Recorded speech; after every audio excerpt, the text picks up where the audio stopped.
Bismillah, alhamdulillah, wassalatu wassalamu ala rasulillah, rabbi shrah li sadri wa yassir li amri, wahlul 'uqdatam min lisani yafqahu qawli. Assalamualaikum warahmatullahi wabarakatuh. Saudaraku semuanya yang dimuliakan Allah Subhanahu wa taala, alhamdulillah kita bisa kembali lagi untuk melanjutkan pembelajaran kita belajar bahasa Arab dari Al-Qur'an, pelajaran 3A metode understand Al-Qur'an the easy way, masih bagian satu tentang salat. Semoga hari ini kita diberikan kekuatan dan keberkahan oleh Allah Subhanahu wa taala karena kita sedang mempelajari Al-Qur'an. Rasulullah sallallahu alaihi wasallam bersabda, "Khairukum man ta'allama al-Qur'ana wa 'allamah." Sebaik-baik kalian, yang paling baik di antara kalian adalah orang yang belajar Al-Qur'an dan mengamalkannya. Baik, insya Allah di pelajaran ini kita akan melanjutkan pembahasan bahasa Arab dari Quran Surat Al-Fatihah ayat 4 dan 5, dan nanti insya Allah di bagian tata bahasa kita akan mempelajari kata ganti hu, hum, ka, i, humna. Pada pelajaran ini Anda akan belajar 7 kosakata baru yang terdapat dalam Al-Quran hampir sebanyak 3.650 kali. Insya Allah, jika kita menyelesaikan pelajaran ketiga nanti, kita akan belajar 33 kosakata secara keseluruhan yang terdapat di Al-Quran hampir 12.089 kali. Baik, kita mulai. Bismillahirrahmanirrahim. Ayat keempat dari surat Al-Fatihah. Maliki yaumiddin, pemilik hari pembalasan. Malik di sini berarti pemilik. Ada juga yang mengartikan atau bisa juga kita artikan penguasa. Penguasa hari pembalasan. Malik. Berbeda dengan kata malak. Malak itu artinya malaikat. Malik itu penguasa atau pemilik. Malak itu artinya malaikat. Malak itu bentuk tunggal. Bentuk jamaknya, bentuk pluralnya itu malaikah. Jadi yang sering kita sebut malaikah itu adalah bentuk plural, jamak, banyak. Yaum itu artinya hari. Yaum, hari. Yaumil Itsnin, hari Senin. Yaumul Tsulatsa, hari Selasa. Yaum artinya hari. Yaumul Asyura, hari Asyura. Yaumul Aid, hari raya. Ayyam itu bentuk jamak, bentuk plural. Ayyam. Lebih kurang kata yaum dan ayyam ini terdapat dalam Al-Quran sebanyak 405 kali. Ad-din itu mempunyai arti hari pembalasan, hari akhirat, hari pembalasan untuk perbuatan baik dan buruk kita. Arti kedua ad-din adalah agama, yaitu agama Islam. Nah, apa pesan yang terkandung dalam ayat Maliki Yaumiddin? Pemilik hari pembalasan. Pesannya adalah bahwa pada hari pembalasan Allah sajalah yang punya otoritas tunggal. Hanya Allah lah yang memiliki kekuasaan pada hari itu. Di antara kita tak seorang pun memiliki kekuatan. Dia Allah lah sendiri yang akan menilai dan memberi balasan kepada semua manusia. Kemudian juga pada hari itu tidak ada yang bisa bersyafaat. Tidak ada yang mampu memberikan syafaat kepada kita kecuali adalah orang yang diberikan izin oleh Allah Subhanahu wa taala, yaitu nabi kita Nabi Muhammad sallallahu alaihi wasallam. Pada hari pembalasan akan menjadi hari yang sangat menakutkan. Laki-laki lupa saudaranya, ibunya, ayahnya, istrinya, dan anaknya. Semua orang hanya sibuk memikirkan diri mereka sendiri. Mungkin hari ini ada istri yang paling kita cintai, anak yang kita cintai, kita tidak ingin berpisah dari istri, tidak ingin berpisah dengan anak, atau orang tua kita, ayah ibu kita yang paling kita sayangi dan kita cintai. Tapi pada hari pembalasan, kita akan lupa saudara kita, ibu kita, ayah kita. Karena hari itu adalah hari yang sangat menakutkan. Kita hanya sibuk memikirkan diri kita sendiri. Nah, ketika membaca ayat ini, maka mari kita mengharapkan rahmat Allah Subhanahu wa taala, karena hanyalah Allah yang mampu memberikan pahala atas amal baik kita. dan sekaligus secara bersamaan kita juga takut akan hukuman atas pelanggaran kita. Jadi ketika kita membaca ayat ini, kita berharap bahwa Allah mengganjar, memberikan pahala atas semua amal kebaikan kita, sekaligus kita juga takut akan azab Allah, pembalasan Allah di hari pembalasan nanti. Allah lah yang menjadikan kita muslim tanpa kita minta. Kita lahir dalam keadaan muslim. Hanya karena rahmat dan kasih sayang Allah sematalah kita semuanya menjadi muslim. Sekarang mari kita meminta kepadanya surga. Kita berharap Allah Subhanahu wa taala akan mengabulkan doa kita. Dari ayat ini kita memiliki kebiasaan ketujuh yang harus kita praktekkan, yaitu rencanakan agar setiap hari kita jadikan akhirat itu sebagai prioritas utama. Setiap hari kita jadikan prioritas utama kita adalah hari akhirat. Ingatlah mati, kuburan, kebangkitan, dan hari pembalasan. Jadi dirikanlah sholat tepat pada waktu, jangan lupa tilawah dan zikir, jaga kesehatan, dan pastikan agar kita tidak gunakan mata, telinga, lidah, tangan, dan kedua kaki kita dalam perbuatan dosa. Gunakan hidup kita, masa muda kita, harta yang kita punya, dan pengetahuan yang kita punya hanya di jalan yang benar. Baik, mari kita praktekkan, kita kuasai ayat keempat ini. Seperti biasanya, sebutkan arti dari bacaan yang saya baca dengan penuh penghayatan dan pengharapan pada Allah Subhanahu wa taala. Sebutkan artinya. Malik, pemilik. Yaum, hari. Ad-din, pembalasan. Maliki yaumiddin, pemilik hari pembalasan. Maliki yaumiddin, pemilik hari pembalasan. Baik, alimu, ajarkan teman sebelah Anda atau pause video ini, kemudian ulangi sendiri sekitar 1 sampai 2 menit. Kita lanjutkan ayat selanjutnya, ayat kelima. Iyyaka na'budu wa iyyaka nasta'in. Kalau kita terjemahkan dalam terjemahan kita baca sehari-hari, kepadamu, hanya kepadamu kami menyembah, dan hanya kepadamu kami minta pertolongan. Iyyaka itu artinya itu engkau seorang, hanya Allah sajalah, ya. Karena ka itu adalah kata ganti yang akan kita pelajari nanti di pelajaran kaidah bahasa. Itu terletak sebelum kata kerja, sehingga secara konteks kita terjemahkan engkau seorang, hanya engkau ya Allah. Iyyaka. Ibadah, na'budu, itu kami sembah. Ibadah artinya ritual penyembahan. Kita sering menyebut salat, puasa itu ibadah. Ibadah itu dari kata ibadah yang berarti secara kata berarti ritual penyembahan. Abid itu orang yang menyembah. Penyembah. Ibadah, penyembahan. Abid, ritual. Abid penyembah. Orang yang menyembah. Sedangkan ma'bud itu yang disembah. Ma'bud yang disembah, yaitu Allah Subhanahu wa ta'ala. Wa iyyaka, waw, wa itu artinya dan. Iyyaka sama seperti tadi, itu engkau seorang, yaitu hanya Allah Subhanahu wa ta'ala semata. Ya, iyyaka. Jadi wa iyyaka, dan engkau seorang. Na'budu nasta'in. Na'budu itu tadi yang kami sembah, nasta'in kami minta pertolongan. Nah, na di sini mempunyai arti kami.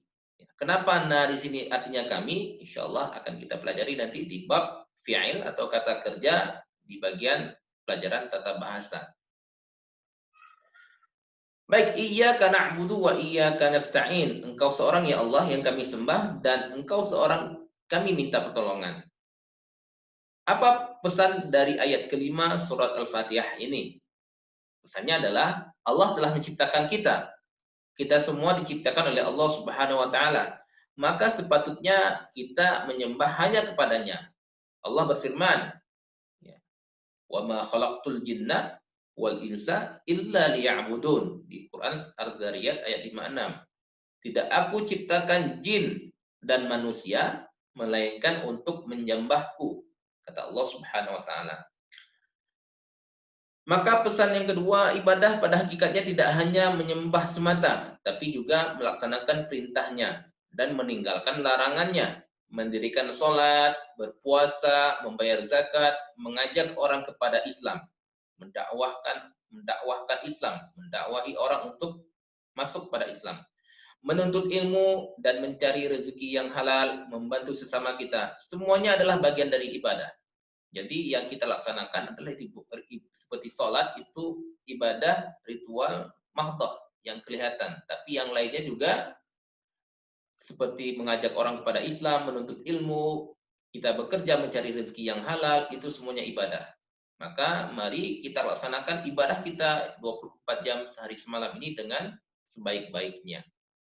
Nah, di antara semua ibadah, sholat adalah ibadah yang paling utama. Kata Rasulullah SAW, as-salatu imaduddin. Salat itu adalah tiang agama. Faman aqamaha, barang siapa yang mendirikan salat, faqad aqamad din, maka dia telah mendirikan agamanya. Wa man tarakaha faqad hadamad din, dan barang siapa yang meninggalkan salat, maka dia telah menghancurkan tiang agamanya. Nah, barang siapa yang meninggalkan salat dengan sengaja, dia telah berbuat kekufuran dan tentu saja menghancurkan pilar utama dari Islam. Sehingga marilah kita berdoa kepada Allah Subhanahu wa taala, ya Allah, bantu hamba agar bisa beribadah kepadamu dengan cara terbaik, cara yang menyenangkanmu ya Allah. Kita berdoa, iyyaka na'budu wa iyyaka nasta'in, dan kita dalam hati juga berdoa, ya Allah, bantu hamba agar bisa beribadah kepadamu dengan cara terbaik, ya, cara yang menyenangkanmu. Makanya kita minta pertolongan kepada Allah Subhanahu wa taala. Dari ayat ini kita punya kebiasaan 8 yang harus kita praktekkan dalam kehidupan kita sehari-hari, yaitu kita harus memiliki niat ibadah dalam setiap perbuatan baik.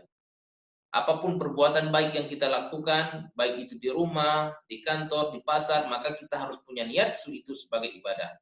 Kedamaian sejati dan keberhasilan sejati hanya dapat dicapai dengan ibadah semata.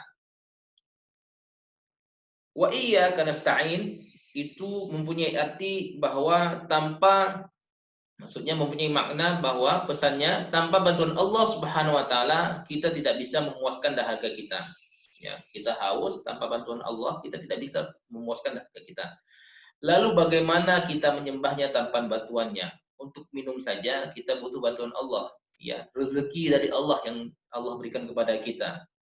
Nah, untuk menghilangkan haus kita saja kita butuh bantuan Allah. Lalu bagaimana kita bisa menyembahnya tanpa bantuannya? Oleh karena itu, bacalah ayat ini dengan keyakinan, ya Allah, aku mohon bantuanmu dalam setiap sholat ini dan dalam melakukan setiap tugas setelah sholat ini. Tolong bantu hamba setiap kali hamba dalam kesulitan. Jadi ketika kita membaca iyyaka na'budu wa iyyaka nasta'in, itu kita merasapi, menghayati bahwa kita sedang beribadah kepada Allah dan mohon pertolongan Allah dalam sholat, supaya sholat kita menjadi sholat yang baik, yang terbaik untuk Allah, yang menyenangkan Allah, dan juga setelah sholat, Allah bantu kita, Allah tolong kita. Manusia biasanya tidak suka jika Anda meminta pertolongan kepada mereka. Ya, kalau ada saudara kita minta tolong terus-menerus, biasanya ada rasa tidak suka. Tetapi beda dengan Allah Subhanahu wa taala. Allah suka jika kita meminta, jika kita berdoa kepadanya lagi dan lagi. Semakin banyak kita meminta kepada Allah, semakin banyak kita berdoa kepada Allah Subhanahu wa taala, Allah sangat suka apapun permintaan kita. Dan karena Allah Subhanahu wa taala suka dan senang menerima doa kita. Nabi SAW bersabda, doa adalah ibadah. Ad-du'a ibadah. Doa adalah ibadah. Maka perbanyak doa kita kepada Allah Subhanahu wa taala. Karena Allah suka kita berdoa kepadanya. Kebiasaan ke-9 dari ayat ini, mintalah pertolongan kepada Allah dalam hal apapun. Apapun kebutuhan kita, apapun keinginan kita mintalah pertolongan kepada Allah Subhanahu wa taala. Bagaimana caranya? Caranya dengan cara Nabi Muhammad SAW dan para rasul berdoa. Doa-doa para nabi ini ada di dalam Al-Quran dan hadis. Insya Allah nanti doa-doa ini akan kita ajarkan di kursus level 2. Baik, mari sekarang kita praktekkan ayat ini dan kita kuasai maknanya, artinya dengan penuh penghayatan dan doa. Sebutkan arti lafaz bacaan ayat yang saya bacakan dengan penuh penghayatan. Iyyaka, engkau seorang. Na'budu, yang kami sembah. Wa iyyaka, dan engkau seorang. Nasta'in, kami minta pertolongan. Iyyaka na'budu, engkau seorang yang kami sembah. Wa iyyaka nasta'in, dan engkau seorang kami minta pertolongan. Iyyaka na'budu wa iyyaka nasta'in,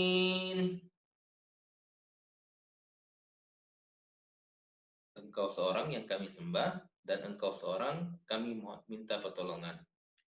Iyyaka na'budu wa iyyaka nasta'in, engkau seorang yang kami sembah dan engkau seorang kami minta pertolongan. Baik, alimu, ajarkan. Jika ada teman kiri kanan Anda, ajarkan. Jika sendirian, maka review secara mandiri, ulangi secara sendiri sekitar 1-2 menit sampai Anda kuasai ayat ini dan arti dari ayat ini. Baik, saudaraku yang dimuliakan Allah Subhanahu wa taala, saran ya atau nasihat, cobalah mengingat hadis qudsi ini setiap kali Anda membaca surat Al-Fatihah. Jadi setiap kita baca surat Al-Fatihah, mari kita ingat hadis qudsi dari Nabi SAW. Nabi Muhammad SAW bersabda bahwa Allah Subhanahu wa taala berfirman, kata Allah, aku membagi sholat antara aku dan hambaku, setengah bagiku dan setengah bagi hambaku, dan aku akan mengabulkan apa yang dia minta kepadaku. Ketika seorang hamba membaca Alhamdulillahi Rabbil Alamin, maka Allah Subhanahu wa taala berkata, hambaku telah memujiku. Ketika seorang hamba membaca Ar-Rahmanir Rahim, maka Allah Subhanahu wa taala berfirman, hambaku telah memujiku. Ketika dia membaca Maliki Yaumiddin, maka Allah berkata, hambaku telah mengagungkanku. Ketika hamba membaca Iyyaka na'budu wa iyyaka nasta'in, maka Allah berkata, ini adalah antara aku dan hambaku, dan apapun yang dia minta, aku akan mengabulkannya. Maka seorang ustadz menyampaikan bahwasanya pada ayat ini dalam hati kita, apapun yang kita inginkan ketika kita membaca Iyyaka na'budu wa iyyaka nasta'in, pinta kepada Allah, sampaikan kepada Allah, minta, berdoalah kepada Allah. Karena kata Allah dalam hadis qudsi ini, apapun yang dia minta, aku akan mengabulkannya. Ketika seorang hamba membaca ihdinas siratal mustaqim, siratal ladzina an'amta 'alaihim ghairil maghdubi 'alaihim waladdallin, maka Allah Subhanahu wa taala berkata, ini untuk hambaku. Apapun yang dia minta, maka aku kabulkan. Hadis riwayat Muslim dari Abi Hurairah radhiyallahu anhu. Baik, saudaraku yang dimuliakan Allah Subhanahu wa taala, ini pelajaran ketiga kita dari bagian surat Al-Fatihah bagian kedua. Mudah-mudahan dengan mengetahui makna arti dari bacaan surat Al-Fatihah kita dan pesan yang dikandung di dalamnya, ketika kita membaca surat Al-Fatihah dalam salat kita mampu menghadirkan, menghayati apa pesan yang terkandung dalam surat Al-Fatihah yang kita baca. Semoga Allah Subhanahu wa taala menguatkan kita, membuat kita menjadi istiqomah dalam mempelajari Al-Qur'an dan tidak bosan-bosannya kita untuk mengkaji Al-Qur'an, karena mempelajari Al-Qur'an batasnya adalah sampai kita mati dipanggil oleh Allah Subhanahu wa taala. Pertemuan kita hari ini cukup sekian. Mari kita sama-sama tutup dengan hamdalah. Alhamdulillahirabbil alamin. Subhanakallahumma bihamdika asyhadu an la ilaha illa anta astaghfiruka wa atubu ilaik. Mohon maaf jika banyak kesalahan dalam penyampaian. Assalamualaikum warahmatullahi wabarakatuh.